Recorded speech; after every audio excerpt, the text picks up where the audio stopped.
Gupta sir, इनके तो motivation हम जब भी हमारा 10th का बोर्ड का एग्जाम होता था या 8th का एग्जाम होता था, तो एग्जाम से पहले सर की स्पीच हमारे लिए जरूर होती थी। और उस स्पीच में मतलब आंखें भी हम ब्लिंक करते नहीं थे कि कुछ मिस ना हो जाए, सर कह क्या रहे। और जब नोटिस लेके आते थे स्कूल के क्लास के अंदर कि गुप्ता सर आपकी 10 मिनट कुछ क्लास लेंगे, तो हम अलर्ट हो जाते थे कि आज कुछ जरूर विशेष बात है। तो थैंक यू गुप्ता सर। और इससे पहले मैं आगे शुरू करूं, school management, Gupta sir, Bhaskar ji, principal sir, आपका बहुत बहुत धन्यवाद कि आपने इतना सुंदर प्रोग्राम ऑर्गेनाइज किया है हमारे सुरेंद्र सर के लिए। और अब मैं देख पा रहा हूँ मेरी 4th क्लास की madam Anita madam, Sunita madam, मुझे हमेशा कंफ्यूजन रहा क्योंकि दो सिस्टर हैं। तो ma'am Sunita ma'am, Anita ma'am ये हमारे 4th क्लास में थे। और वहाँ बैठे हुए मंजू मैम, 4th क्लास में सुनीता मैडम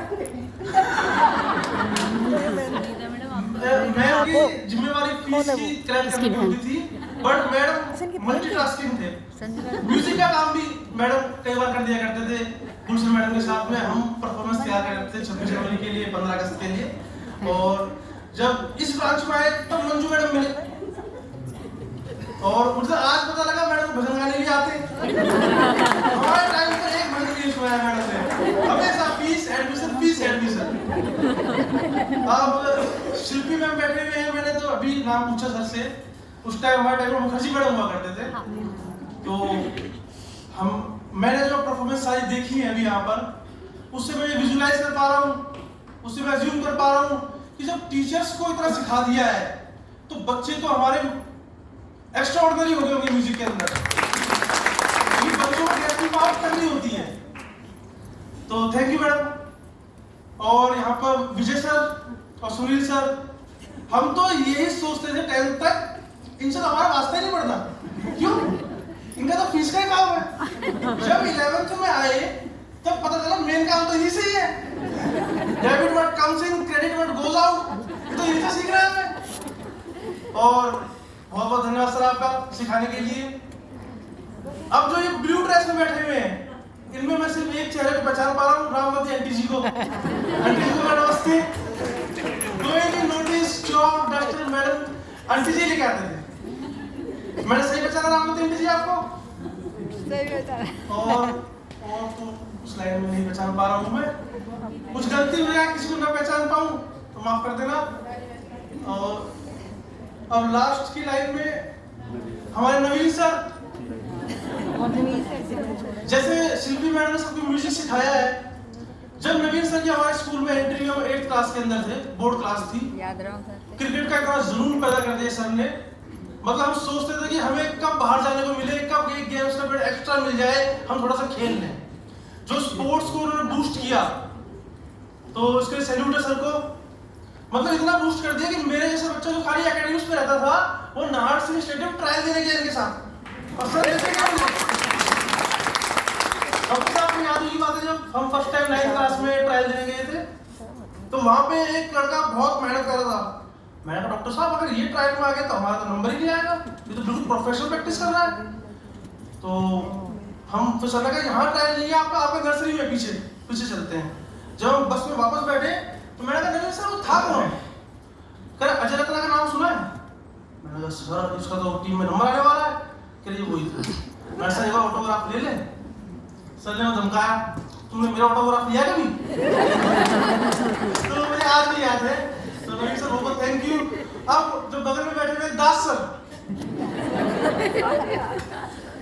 मतलब पहले तो हम सोचते थे कि आम केला सेब बनाना ही ड्राइंग है, पर जब दास सर आए उस टाइम शायद हम 7th क्लास में थे, तो तब हमें पता लगा ड्राइंग होती क्या है। और सर ने इतनी सुंदर सुंदर पेंटिंगें बनाई स्कूल के अंदर। पर जो हमने फील किया जब दास से पिटाई करते थे तो हम स्टूडेंट आपस में बात करते थे, सबसे भारी हाथ है सर का। हालांकि मैंने तो बात नहीं खाई, पर जो बता दें सर का हाथ बहुत भारी है। और अब जो आगे बैठे हुए साथ राजेश सर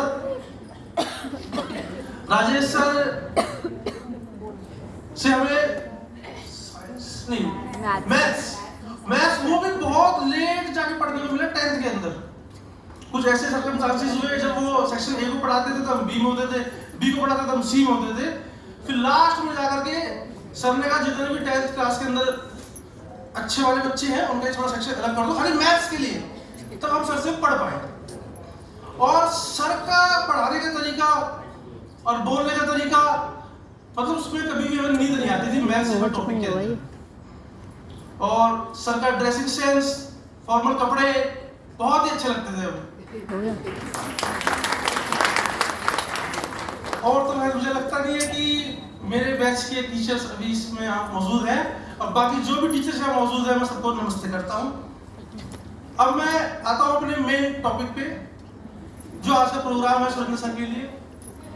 मैं देख रहा था सारी चीजें एक तरफा ही जा रही थी। एक तरफा मतलब सिक्के का एक ही पहलू हो रहा था बार बार, क्योंकि टीचर्स लोगों के लिए सुरेंद्र सर कलीग है। बट अब सिक्के का दूसरा पहलू हम स्टूडेंट हैं। अब हम बताइए आपको एज ए स्टूडेंट सर कैसे थी। जो मुझसे पहले मेरे दोस्त बोल के गए पंकज शर्मा जी, वो 6th क्लास में उनका एडमिशन हुआ था और 6th क्लास के अंदर हम प्रमोट होकर के अशोका वाले स्कूल से इस ब्रांच में आए थे। मैं इस स्कूल में स्टार्टिंग यूकेजी क्लास से पढ़ा हूँ और अपने सराय वाली ब्रांच से पढ़ा हूँ। सराय वाली ब्रांच में प्रमोट होकर के हम आए अशोका वाले स्कूल में, और अशोका वाले स्कूल से फिर हम 5th का बोर्ड देकर के आए हम 37 वाले स्कूल में। और वहां से यहाँ आने पर हमें ऐसा महसूस होता कि हम कॉलेज में आ गए। इतना बड़ा स्कूल, वहां तो गुलशन मैडम सुबह बैठी है और दोपहर तक हमें वही पढ़ा रहे, कोई टीचर हमारा चेंज नहीं होता था। यहाँ हर एक पीरियड के बाद एक नया टीचर आ रहा है। और सर की हमारी मुलाकात हुई सर 95 में ज्वाइन किया आपने, हमारे सर की मुलाकात हुई 99 के अंदर। जब हम 6th क्लास के अंदर आए तो थोड़ी सी शॉर्टेज थी रूम्स की, हमारा रूम बन रहा था तो स्टूडेंट के एडमिशन ज्यादा हो गए थे, तो गुप्ता सर ने हमें साइंस लैब के साथ एक कमरा दे दिया जो टीन वाला कमरा था। मई का महीना और टीन वाला कमरा, और सुरेंद्र सर की एंट्री होती है। इनको सब्जेक्ट हिंदी नहीं दिया गया, हमने हिंदी सबसे आज तक पढ़ी नहीं, एसएसटी सामाजिक अध्ययन। और जब यहाँ आए तो भूगोल अलग है, नागरिक शास्त्र अलग है और इतिहास की किताब अलग है, एक किताब नहीं होती थी। और जैसे आज डॉक्टर पंकज शर्मा बैठे हुए हैं ऐसे ही सेम उनका एडमिशन हुआ था 6th क्लास के अंदर। ये कहीं से आए थे दूसरे स्कूल से और ये मेरे साथ बैठे हुए थे। और सर ने जब क्लास में एंट्री ली और पढ़ाना शुरू करा तो इन्होंने सर ने अपने बच्चों की वॉशिंग मशीन वाली धुलाई शुरू कर दी। और डॉक्टर साहब बैठे बैठे वहां पर कांप रहे थे। डॉक्टर साहब कांप क्यों रहे हो? तो तुम्हें सामने का दृश्य दिख नहीं रहा क्या? ये हो क्या रहा है? डॉक्टर साहब हमें तो गुलशन मैडम और उन्होंने अनीता सुनीता मैडम में आदत डाल रखी थी, तो हमारे लिए इतना थोड़ा खौफनाक नहीं है, हम मैनेज कर लेंगे। पर धीरे धीरे जब टाइम बीता तो हमें पता लगा कि जब सर हम थोड़े बड़े हो गए, 7th में नहीं 8th क्लास में सर हमारे क्लास टीचर बन गए। अगले सब्जेक्ट एसएसटी बोर्ड क्लास। वो जो 100 डिग्री था पिटाई वाला वो सर ने 50% कर दिया, गियर शिफ्ट करके उसको डाउन कर दिया कि बच्चे थोड़े बड़े हो गए, समझदार हो गए। फिर 10th में अगेन सर हमारे क्लास टीचर थे या शास्त्री सर थे 10th में थे, बस एसएसटी का सब्जेक्ट था सर के बाद अगेन। वहां सर ने हमारा जो पीटने वाली जो स्पीड थी वो 0 पकड़ दी, बिल्कुल 0 कि अब बच्चे होगा लास्ट साल है और बच्चे बड़े हो गए हैं, अब मैं इनको वॉशिंग मशीन वाली कोई धुलाई वुलाई कुछ नहीं करूंगा। तो सर का हिंदी तो हमें सर से कहीं पढ़ने को मिली नहीं, हमेशा आपसे सर से हमने एसएसटी ही पढ़ी। वो तो सर का पढ़ाने का स्टाइल ऐसा था कि एसएसटी जैसा टॉपिक क्योंकि थ्योरेटिकल होता है, इतना इंटरेस्टिंग लगता था मुझे कि मेरा फेवरेट टॉपिक था एसएसटी। और जब भी कोई पब्लिशर बुक पब्लिशर सर को कोई किताब देके जाते थे, कोई एमपीडी की या उस टाइम पे दीपक या सोनी की चलती थी, तो सर मुझे लाके दिया करते थे, कॉम्प्लीमेंट्री कॉपी है तेरे काम आएगी सर। इतना प्यार हमें सर करते। और एसएसटी से इतना प्यार हो गया था कि हम सोचते थे कि हम आईएएस करेंगे, सिविल ज्वाइन करेंगे और एसएसटी को टॉपिक लेंगे। But by chance CA join करना पड़ गया और एसएसटी हमारी छूट गई। और गुप्ता सर मैं आपको कहना चाहूंगा कि हम जब भी कोई चर्चा करते हैं, किसी को बताते हैं, जब कोई हम इस रास्ते से निकलते हैं, तो हम ये नहीं बोलते इसलिए कह रहा हूँ हम ये नहीं बोलते कि मैंने, और बच्चे भी ऐसे बोलते हैं कि मैं इस स्कूल से पढ़ा नहीं हूँ, हम उनको ये बोलते हैं कि मेरा स्कूल है।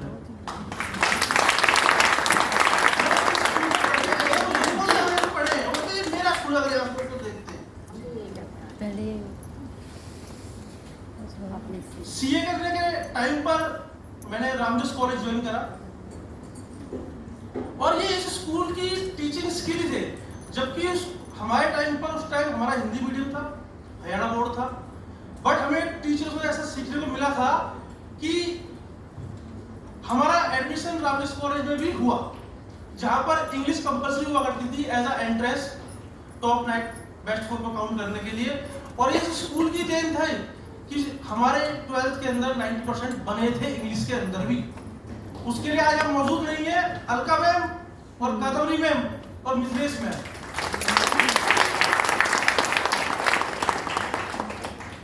लिमिटेड चीजों को मैक्सिमम यूटिलाइजेशन कैसे करना है, ये हमारे गुप्ता सर को अच्छी तरह आता था।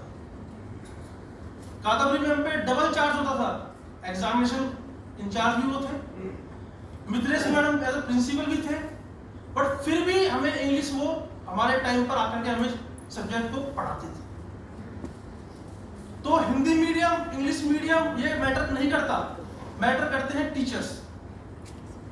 तो हमारे स्कूल में टीचर्स थे, उन्हीं की वजह से हम इतना एकेडमिकली कर पाए।